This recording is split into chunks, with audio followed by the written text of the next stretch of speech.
மகரிஷி அவர்களின் கவிதைகளை பார்த்து கொண்டு வருகிறோம்.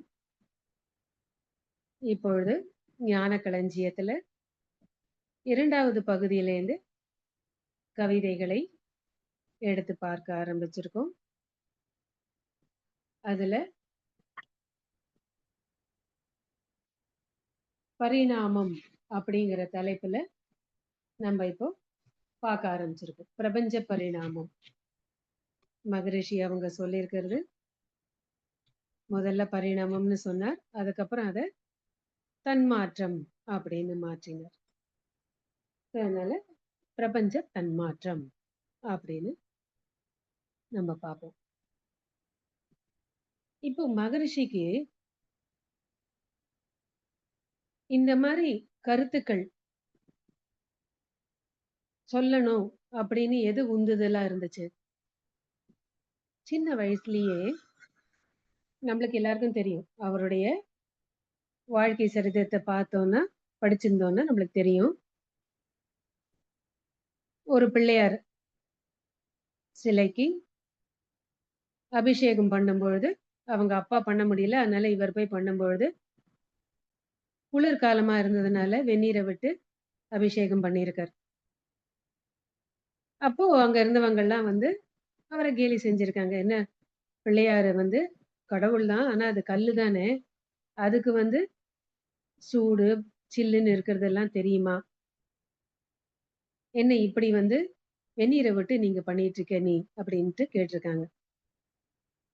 அதுக்கப்புறம் அவர் ரொம்ப வறுமையில இருந்தார் அப்படின்னு தெரியும். 8வது குழந்தையா பிறந்தார், வறுமையில இருந்தார்னு தெரியும். அப்ப எல்லாரும் இந்த மாதிரி சொல்லும் பொழுது, ஆனா அப்புறம் சின்ன வயசுல பாலகிருஷ்ணன் ஒருத்தர்கிட்ட அவர் பஜனை பாட்டு எல்லாமும் கத்துட்டு இருந்திருக்கார். நல்ல பாடுவார் மகரிஷி. அப்போ ஒருவனே தேவனல்லால் வேறில்லை, உயிரெல்லாம் ஒன்றாமே உற்று பார்த்தால் அப்படின்னு பார்த்த சாரதி அந்த கடவுளை பத்தின மணிமாலை அப்படிங்கிற அந்த புத்தகத்துல இருக்கிற பாட்டெல்லாம் பஜனை பாட்டா பாடிக்கிட்டு போவாங்க. அப்போ இந்த மாதிரி கருத்துக்கள், இந்த கவிதைகள், அப்புறம் அந்தன்று நடக்கிற நிகழ்ச்சிகள்ல இந்த மாதிரி எல்லாம் அனுபவங்கள் கிடைக்கிற பொழுதுதான் அவருக்கு கேள்விகள்லாம் எழுந்துச்சு.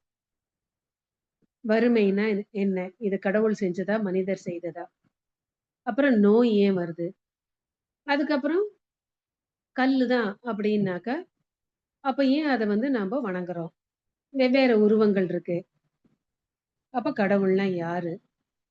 அதுக்கப்புறம் அந்த பஜனை பாட்டை கேட்கும் பொழுது, ஒருவனே தேவன் அல்லால் வேறு இல்லை, உயிரெல்லாம் ஒன்றாமே உற்று பார்த்தால் அப்படின்னு அதை பத்தி அந்த பஜனை பாட்டெல்லாம் கேட்கும்பொழுது இவருக்கு இந்த கேள்விகள்லாம் எழுந்தது. அப்படித்தான் நிறைய விளக்கங்கள் அவர் தேட ஆரம்பிச்சார். அதுக்கப்புறம் அதுல இன்னும் ஆழ்ந்து போக போக ஒரு பக்கம் 19 மணி நேரம் 18 மணி நேரம் வேலை பண்ணி இருந்திருக்காரு. இன்னொரு பக்கம் இந்த கேள்விகளுக்கு பதில் தேடணும், கண்டுபிடிக்கணும் அப்படிங்கிற அந்த ஒரு உந்துதலும் அவருக்கு இருந்திருக்கு. அப்படித்தான் அதுக்கப்புறம் முதல்ல குரு பாலகிருஷ்ணன், அதுக்கப்புறம் வைத்தி பூபதி கிருஷ்ணராவ் கிட்ட அவர்கிட்ட போய் அதுக்கப்புறம் ஆகினே தவம், ஆயுர்வேதம் அதெல்லாம் பத்தி நிறைய விஷயங்கள் அவர்கிட்ட இருந்து தெரிஞ்சுக்கிட்டாங்க. நம்மளுக்கு எல்லாருக்கும் தெரியும், சுயசரிதை படித்தா தெரியும். அப்படி படிக்கும்பொழுது அவருக்கு இன்னும் நிறைய விளக்கங்கள் உள்ளுணர்வாவே கிடைச்சது. ஏன்னா இறைநிலை இவரை தேர்ந்தெடுத்து இவர் வழியா கருத்துக்கள் சமுதாயத்துக்கு கொடுக்கணும் அப்படின்னு ஒரு தீர்மானித்ததுனால மகரிஷியை ஒரு கருவியா உபயோகப்படுத்தி நிறைய விளக்கங்களை சமுதாயத்துக்கு கொடுப்பதற்கு தயார் செய்தது. அப்படிதான் 24/12/1955 வருடம் இருக்கு சக்தியும் இயங்கும் பிரபஞ்சமும் அப்படின்னு ஒரு கவிதையை எழுதியிருக்கார். 1955. அப்படின்னா பாருங்க, 44 வயசு அவருக்கு. அந்த வருஷத்துல நிறைய கவிதைகள் எழுதியிருக்கார் அவர். அப்போ இதுல இருக்கம் சக்தி, நம்மளுக்கு கடவுள் யாருன்னா என்ன அப்படின்னு அந்த கேள்விதான். எந்த மகானை போய் பார்த்தாலும் இந்த கேள்விதான் எழும்பும். கடவுள்னா யாரு, அதுக்கப்புறம் பிறவி பத்தி, அடுத்த பிறவி, முந்தின பிறவி இத பத்தின கேள்விகள் தான் எப்பொழுதும் எழுந்திருக்கும். அதே மாரி மகரிஷி அத கேள்வி கேட்டு, கேட்டு, கேட்டு நெறைய விஷயங்கள எடுத்து குடுத்திருக்காரு. அதுல இந்த கவிதை 24/12/1955ல இந்த கவிதைய எழுதியிருக்கார். "இறுக்கம் எனும் ஒரு சக்தி சூனியமாக எங்கும் நிறைவாய் இருக்கும் நிலையில் ஆதி. இறுக்கம் என்ற அரூபத்தின் எழுச்சியே தான் எவ்வுருவுக்கும் மூல அணு என்கின்றோம். இறுக்கம் ஒளி ஒளியாக அணுவில் மாற இந்நிலையைக் காந்தம், உயிர், சக்தி என்போம். இறுக்கம் அணுவாகி பின் இணைந்து இணைந்து இயங்குவதே அண்டபிண்ட சராசரங்கள்." அப்படின்னு இந்த கவிதையில மகரிஷி அவங்க குடுத்திருக்காங்க. இப்போ இது வந்து எல்லாத்துலயுமே நமக்கு வந்திருக்கு. உபநிஷத்துல எல்லாம் சொல்லியிருக்காங்க. அதுக்கப்புறம் பகவத்கீதையில எல்லாம் சொல்லியிருக்காங்க. நெறைய விஷயங்கள் அங்கங்கலாம் இருந்திருக்கு. ஆனா அதுக்கு நமக்கு சரியான விளக்கங்கள் நமக்கு கிடைக்கல. அந்த மாதிரி நம்ம தேட ஆரம்பிச்ச பொழுதுதான் நமக்கு நெறைய விளக்கங்கள் திருக்குறள் வழியா, இல்ல தேவாரம், திருவாசகம் வழியா, அது சைவமா இருக்கட்டும், வைஷ்ணவமா இருக்கட்டும், அந்த மாரி இதுலலாம் நமக்கு தெரிய ஆரம்பித்தது. ஆனா மேலோட தான் தெரிஞ்சதே தவிர, அதுக்கு வேண்டிய உள் அர்த்தங்கள்லாம் நமக்கு தெரியல.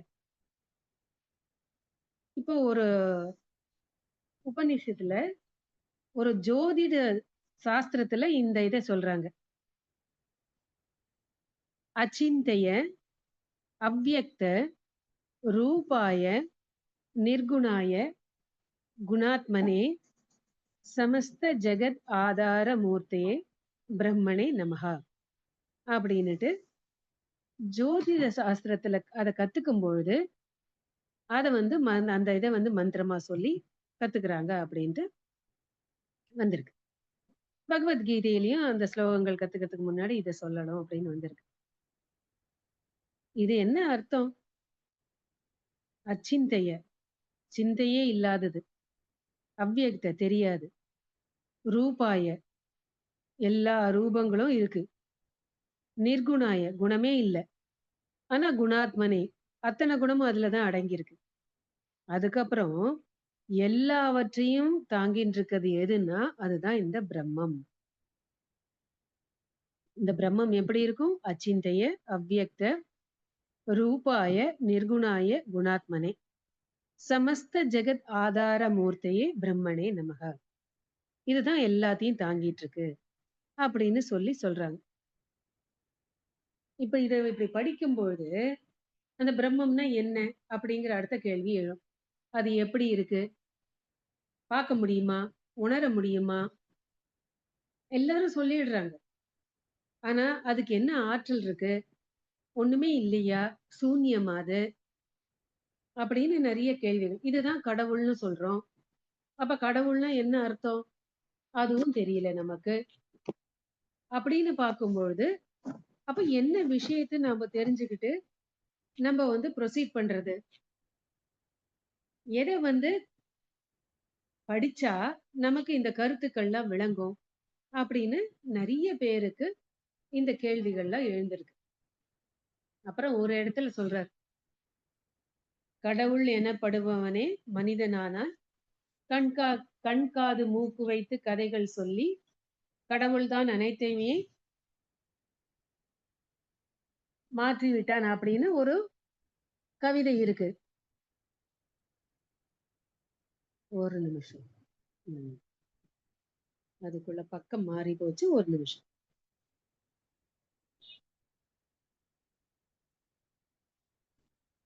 கடவுள் எனப்படுவனே மனிதனானான். கருத்தியங்கி கருத்துயர்ந்து கருத்தறிந்தான். கடவுளாய் அனைத்தையுமே கண்டுவிட்டான். காண்பவனே ஆதி அந்தம் ஆகி நின்றான். கடவுள் நிலை அறிந்தவனே அறியாதோர்க்கு கருத்துணர்த்தும் நூல்கள் பல எழுதி வைத்தான். கடவுள் ரகசியம் அதனை வெளியாய் காட்டும். கடமையே சிறந்ததென கண்டான் ஞானி. அப்ப இந்த கருத்து இதுவும் நம்ம கேட்கிறோம். கடவுள் எனப்படுபவனே மனிதனான அது எப்படி இருக்க முடியும்? கடவுள் தான் மனிதனா வந்திருக்கான்னா, அது எப்படி விளக்கம் தெரியும்? அப்படின்னா, கருத்தியங்கி கருத்துயர்ந்து கருத்தறிந்தான். நம்மள எந்த அளவுக்கு நாம உயர்த்திக்கிறோமோ, அந்த அளவுக்கு அத பத்தின விளக்கங்கள் தெரியும். கடவுளாய் அனைத்தையுமே எல்லாத்தையும் பார்க்கறது எல்லாமே கடவுளா பார்க்கறதுக்கு அந்த மாரி இருக்கு. காண்பவனே ஆதி அந்தமாகி நின்றான். கடவுள் நிலை அறிந்தவனே அறியாதோருக்கு கருத்துணர்த்தும் நூல்கள் பல எழுதி வைத்தான்.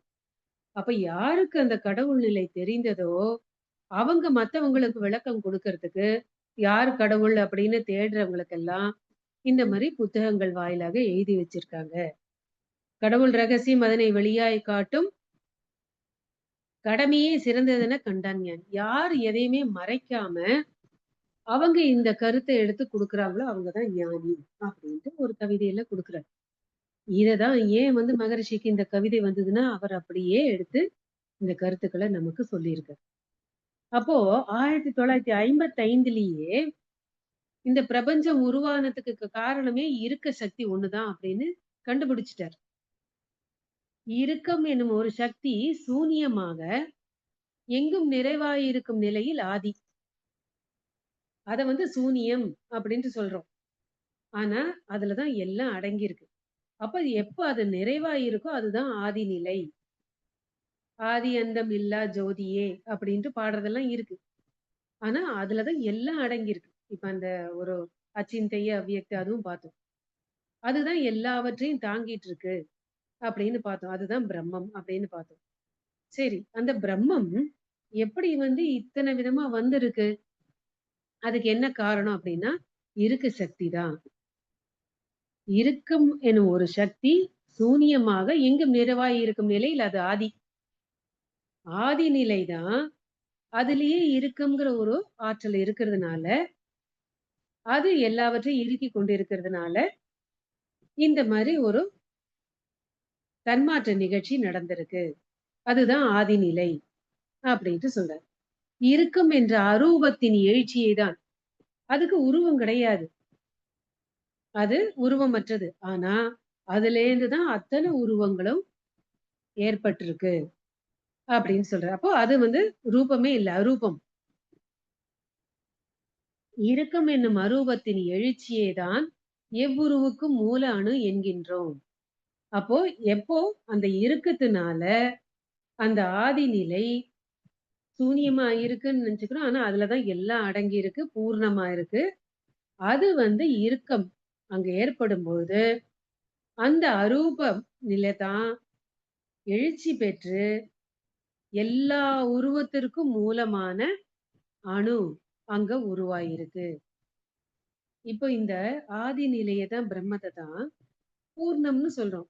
ஓம் பூர்ணமத பூர்ணமிதம் பூர்ணா பூர்ணமுதட்சதே பூர்ணஸ்ய பூர்ணமாதாய பூர்ணமேவாவசிஷ்யதே அப்படின்ட்டு சொல்றாங்க. அதுதான் பூர்ணம். அதுலதான் எல்லாம் அடங்கியிருக்கு. அதுதான் அதுலேருந்து தான் எல்லாம் வருது. எத்தனை பொருள் அதுல நிகழ்ச்சி நடந்து வந்தாலும் அது பூர்ணமாவே இருக்கு அப்படின்னு அந்த ஒரு சமஸ்கிருதத்துல அதுவும் ஒண்ணு இருக்கு. ஆனா அதெல்லாம் பூர்ணம் பூர்ணம்னா எல்லாம் அடங்கியிருக்குன்னு தெரியுதே தவிர அந்த விளக்கத்தை நம்ம புரிஞ்சுக்கிற அளவுக்கு மகரிஷி கொடுத்தது நமக்கெல்லாம் ஒரு பெரிய பாக்கியம். அதுலயும் ஆனா 55ல இருக்கு சக்தி ஒண்ணு இருக்குங்கிறத கண்டுபிடிச்சிட்டார். அதனுடைய விளக்கங்களை அதுக்கப்புறம் இன்னும் தெளிவா 2000க்கு மேலதான் அதை சொன்னார். அந்த இருக்க சக்தி ஒண்ணு இருக்குங்கிறது தான் அதான் அப்புறம் போக போக போக என்ன பண்ணினார், ஸ்டாட்டிக் ஸ்டேட், டைனமிக் ஸ்டேட் அப்படின்ட்டு சொன்னார். இருக்கும் ஆற்றல் இருக்கு. எந்த அளவுக்கு இருக்குதோ அதுக்கு விளக்கு ஆற்றல் வரும். ஆனா இப்ப இந்த வெறும் இருக்க மட்டும் இருக்குன்னு நினைச்சுக்கிட்டா ஒரேடியா இருக்கிடுச்சுன்னா அப்ப என்ன ஆகும்? அந்த அளவுக்கு விளக்கு ஆற்றல் வரும். அப்ப ஒரேடியா இருக்குதா? அப்படிங்கிற அந்த கேள்வி இல்லாம இருக்கும். சோ இருக்க சக்தி ஒண்ணு இருக்குங்கிறது 1955ல 955ல அவர் உணர்ந்துட்டார். அததான் இங்க சொல்றாரு. இருக்க சக்தி இருக்கு. இந்த இருக்கம்ங்கிற ஒரு சக்தி தான் அதுவே எழுச்சி பெற்று எல்லா உருவத்துக்கும் மூலமான அணுவா ஆயிருக்கு. அதுக்கப்புறம் இறுக்கம் ஒளி ஒளியாக அணுவில் மாற இந்நிலையை காந்தம் உயிர் சக்தி என்போம் அப்படின்னு சொல்றார். இந்த அணு மேலும் மேலும் இறுக்கம் ஏற்படுறதுனால என்ன ஆகுது? அந்த அணுவே அது கூட்டு சேர சேர அதுக்கப்புறம் அதுவே மற்ற பூதங்களா ஆயிருக்கு. காற்று, நெருப்பு, நீர், அதுக்கப்புறம் கெட்டி பொருள். இந்த மாரி ஆயிருக்கு. அதுக்கப்புறம் இந்த அழுத்தத்தினாலேயே எழுச்சி பெற்றதுனால, இந்த இறுக்கத்தினால அது எழுச்சி பெற்று அணுவாயி, அதே இறுக்கம் தான் காந்தம்ங்கிற ஒரு ஆற்றலையும் அங்க கொடுத்து, அத மாற்றம் பெற வச்சு, அந்த காந்தம் அதுக்கப்புறம் அழுத்தமா, காற்றுல ஒலியா, நெருப்புல ஒளியா, அதுக்கப்புறம் தண்ணீல அதுவே சுவையா, அப்புறம் கெட்டி பொருள்ல மணமா, இந்த மாதிரி மாற்றங்கள்லாம் வந்திருக்கு. அப்படின்னுட்டு இறுக்கம் ஒலி ஒளியாக அணுவில் மாற இந்நிலையை காந்தம் உயிர் சக்தி என்போம். அப்ப இது ஜட பொருள்ல விண், அணு. இதுவே அதுக்கப்புறம் உயிரினங்கள்ல அததான் உயிர், உயிர் சக்தி அப்படின்ட்டு சொல்றோம். உயிர் துகள்கள். அது ஒரு சுற்று ஓட்டத்துல இருக்கும்போது அதுதான் உயிர் சக்தி அப்படின்ட்டு சொல்றோம். அதே இந்த காந்தம் பொதுவா இருக்கும்பொழுது அது வான்காந்தம். பிரபஞ்சம் முழுக்க இருக்கு. அதுவே உயிருள்ளதுல இருக்கும்பொழுது அதையே ஜீவகாந்தம் அப்படின்ட்டு சொல்றோம். இந்த ஜீவகாந்தம்ங்கிறது வான்காந்தத்துல ஒரு பகுதிதான் அப்படின்னு இந்த விளக்கத்தை அப்பவே கொடுத்திருக்காரு. இறுக்கம் அணுவாகி பின் இணைந்து இணைந்து இயங்குவதே அண்டபிண்ட சராசரங்கள். அதுக்கப்புறம் 5 பௌதீக பிரிவுகளாகி இந்த 5 பௌதீக பிரிவுகள் ஒவ்வொரு விதமா அது விகிதாச்சாரத்துல இருக்கும்பொழுது இந்த பிரபஞ்சம் உருவாச்சு. இந்த பேரியக்க மண்டலம் உருவாயிருக்கு. அந்த பேரியக்க மண்டலத்துல கோடிக்கணக்கான நட்சத்திரங்கள், கோள்கள்லாம் உருவாகி அதுல இந்த 5 பௌதீக பிரிவுகள் ஒரு விகிதாச்சாரத்துல இருக்கும்பொழுது அந்த பூமின்னு ஒண்ணு உருவாகி அந்த பூமிங்கிற அந்த கோள்ல உயிரினம்னு உருவாயிருக்கு அப்படின்ட்டு சொல்றார். இது 1955ல இறுக்கம் எனும் ஒரு சக்தி சூனியமாக எங்கும் நிறைவாயிருக்கும் நிலையில் ஆதி. இப்ப இந்த இறுக்கம் ஏற்பட்டதுனால அதுக்கப்புறம் என்னென்ன அந்த பிரப சுத்த வெளியில இருக்கு. அதுக்கப்புறம் தான் முதல்ல அதை அசையாதது, அசைவது அப்படின்னு ஸ்டாட்டிக் டைனமிக்னு கொடுத்தார். அதுக்கப்புறம் அவருக்கு கேள்வி எழுந்துச்சு. அது ஸ்டாட்டிக் அப்படியே அசையாம இருக்குன்னா, அப்புறம் எப்படி அதுல இந்த மாதிரி ஆற்றல்லாம், இந்த தன்மாற்றம்லாம் உருவாச்சு? அப்படின்னு அவருக்கே இந்த கேள்விகள்லாம் எழும்பிதான், அதுக்கப்புறம் அதை சுத்த வெளியில மாத்தி, அதுக்கப்புறம் இருக்கும் ஆற்றல் இருக்கு. அந்த இருக்கும் ஆற்றல்னால அங்க என்னென்னலாம் நிகழ்கிறது? அப்படின்னு இன்னும் பெரிய நிறைய விளக்கங்களை நமக்கு பின்னாடி கொடுத்தாங்க. அப்ப இறுக்கம் எனும் ஒரு ஆற்றல் இருக்குங்கிறத முன்னாடியே தெரிஞ்சிட்டார் அவர். ஐன்ஸ்டீன் ஏதோ ஒரு மொத்தமே 2 தான் இருக்கு. ஏதோ ஒரு ஆற்றல் இருக்கு. நான் சொன்னதை விட இன்னும் ஏதோ ஒரு சக்தி இருக்கு. அது என்னன்னு எனக்கு தெரியல. அப்படின்ட்டு அவர் பின்னாடி கடைசியில ஒத்துட்டு இருக்காரு. அவர் 4 இருக்கிறது 2 தான். அந்த 2 என்னங்கிறது எனக்கு பிடிபட மாட்டேங்கிறது. அப்படின்ட்டு அவர் பின்னாடி சொல்லியிருக்கார். அப்போ இந்த அளவுக்கு அப்போ விஞ்ஞானி அவருக்கு அந்த எண்ணம்லாம் இருந்து அது வான்காந்தத்துல பதிந்து அதுக்கப்புறம் மகரிஷி இந்த கேள்விகள்லாம் அவர் கேட்க கேட்க உள்ளுணர்வா அதுக்கப்புறம் இருக்கும் ஆற்றல் ஒண்ணு இருக்கு, இருக்க ஆற்றல் ஒண்ணு இருக்கு. அதனாலதான் இந்த தன்மாற்றமே நிகழ்கிறது அப்படிங்கறத அப்ப தெரிஞ்சுக்கிட்டார். அதுக்கப்புறம் இன்னும் அவர் அதுல ஆழ்ந்து போய் நம்மெல்லாம் இதை இன்னும் நல்லா புரிஞ்சுக்கணும் அப்படின்னுதான் இந்த பின்னாடி இந்த விளக்கங்கள் எல்லாம் கொடுத்தார்.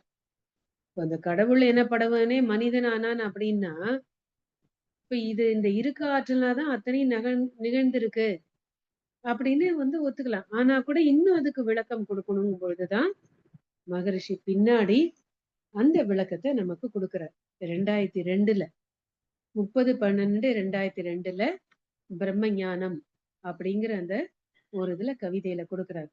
இறைநிலை தன் இறுக்கத்தால் எழுந்த முதல் தன்மாற்றம் இறைத்துகளாம். இறைத்துகள்கள் எனும் தூசு கூடியதோர் தொகுப்பே விண் கூட்டம் ஐம்பூதம். நிறை வெளியில் விண் சுழல வெளி அழுத்த விளைவாக விண்கரைய அக்கரைசல் வெளியேற அனைத்தலைகள் காந்தமாச்சு. மறைபொருளாம் காந்தம் என்ற விண்துகளின் தன்மாற்றம் அழுத்த முதல் ஐந்தாகும் முடிவு நிலை மனமாம். குறைவில்லா இயற்கையதன் தன்மாற்ற சீரதனை மேற்சொன்ன வரிசைகளில் வைத்து மனப்பாடம் செய்வீர். நம்ம இந்த தன்மாற்றத்தை புரிந்து கொள்ளணும்னா நீங்க இதை மனப்பாடம் செஞ்சுக்கங்க அப்படின்னு ஒரு கவிதையில கொடுத்திருக்காங்க. எத்தனை பேர் மனப்பாடம் செஞ்சிருக்கோம்? அத மனப்பாடம் செஞ்சு அங்க பாட வைப்பார் மகரிஷி. அப்போ இத நம்ம இந்த கவிதையே நம்ம அப்பப்போ சொல்லி சொல்லி பார்த்துக்கும் பொழுது மனப்பாடம் செய்து ஒவ்வொரு செல்லுலயும் இது பதியும். அதுக்கப்புறம் உடற்பயிற்சி, காயக்கல்ப பயிற்சி, தவங்கள், தற்சோதனை பயிற்சிகள் இதெல்லாம் செய்ய செய்ய அதுவும் நமக்கு உதவி. இந்த கருத்துக்களை நாம் காட்சியா காண்பதற்கும் நமக்கு உதவியா இருக்கும். இறை உணர்வு பெற்றால்தான் அறநெறி வாழ்க்கை. எந்த அளவுக்கு இறை உணர்வு சீக்கிரம் பெறுகிறோமோ அறநெறி வாழ்க்கை நமக்கு வரும். அதுக்கு வேண்டிய பயிற்சிகளை தான் இங்க மகரிஷி கொடுத்திருக்காரு. பாருங்க, இறைநிலை தன் இறுக்கத்தால் எழுந்த முதல் தன்மாற்றம் இறை துகளாம். அதுக்கப்புறம் அந்த இறுக்கம் எப்படி இருக்குது? ஒரேடியா இருக்குதா? விட்டு விட்டு இருக்குதா? விட்டு விட்டு இருக்கிறதுனால என்ன? அதுக்கப்புறம் அதுல என்னென்னலாம் அடங்கி இருக்குன்னு அப்புறம் பின்னாடி கொடுத்திருக்காரு. ஆனா இருக்க சக்தி தான் ஆரம்பம் அப்படின்னுட்டு அதை சொல்றார். இறைநிலை தன் இறுக்கத்தால் எழுந்த முதல் தன்மாற்றம் இறை துகளாம். இறை துகள் கூட முதல்ல சொல்லல. அதுக்கப்புறம் தான் இறை துகளை கொண்டு வந்திருக்கார். முதல்ல சுத்தவெளி, அதுக்கப்புறம் விண்ணுன்னு சொல்லிட்டார். இதுக்கு நடுவுல ஒண்ணு இருக்கு. ஏன்னா சித்தர்கள் தூசுன்னு ஒண்ணு சொல்லியிருக்காங்க. அப்ப அந்த தூசுங்கிறது என்னன்னு ஆழ்ந்து போய் அதுக்கப்புறம் விளக்கங்களை நமக்கு மகரிஷி கொடுத்திருக்காங்க. அப்போ இறைநிலை தன் இறுக்கத்தால் எழுந்த முதல் தன்மாற்றம் இறை துகளாம். இறை துகள்கள் எனும் தூசு கூடியதோர் தொகுப்பே விண். விண் கூட்டம் ஐம்பூதம். நிறை வெளியில் வெண் சுழலை வெளியெழுத்த விளைவாக விண்கரைய அக்கரைசில் வெளியேற அனைத்தலைகள் காந்தமாச்சு. மறைபொருளாம் காந்தம் என்ற நுண்துகளின் தன்மாற்றம் அழுத்த முதல் ஐந்தாகும் முடிவு நிலை மனமாம். குறைவில்லா இயற்கையதன் தன்மாற்ற சீரதனை மேல் சொன்ன வரிசைகளில் வைத்து மனப்பாடம் செய்வேன் அப்படின்னு மகரிஷி கொடுத்திருக்காங்க. அப்ப இருக்கு ஆற்றல் தான் எல்லாத்துக்குமே அடிப்படை. அந்த இருக்கு ஆற்றல்னாலதான் தன்மாற்ற இந்த நிகழ்ச்சி நடந்திருக்கு அப்படிங்கறத கொடுத்து இன்னும் அதுக்கப்புறம் நமக்கு நிறைய விளக்கங்கள் கொடுத்திருக்காரு பின்காலத்துல மகரிஷி. ஆனா ஆரம்ப நிலையில 55ல இதை கண்டுபிடிச்சிட்டார்.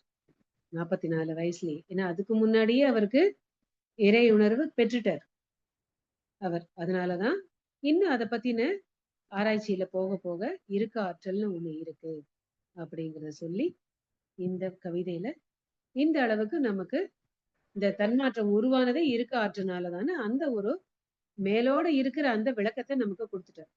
அதுக்கப்புறம் இன்னும் ஆழ்ந்த கருத்துக்களை பின்னாடி நமக்கு கொடுத்தாரு. அதை போக போக பார்க்கலாம்.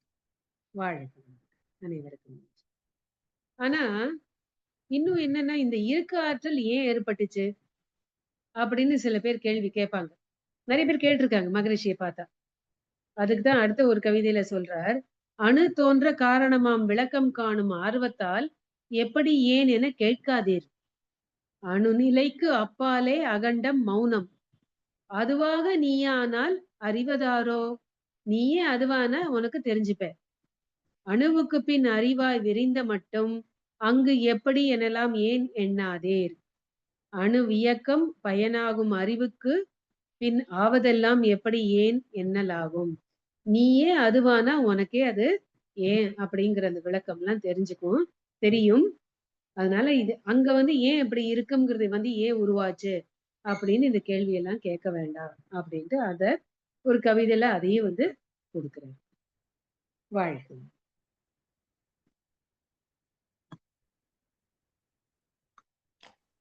நன்றி அம்மா, நன்றி. வாழ்க வளமுடன். சிறப்பாக ஒரு அற்புதமான சிந்தனை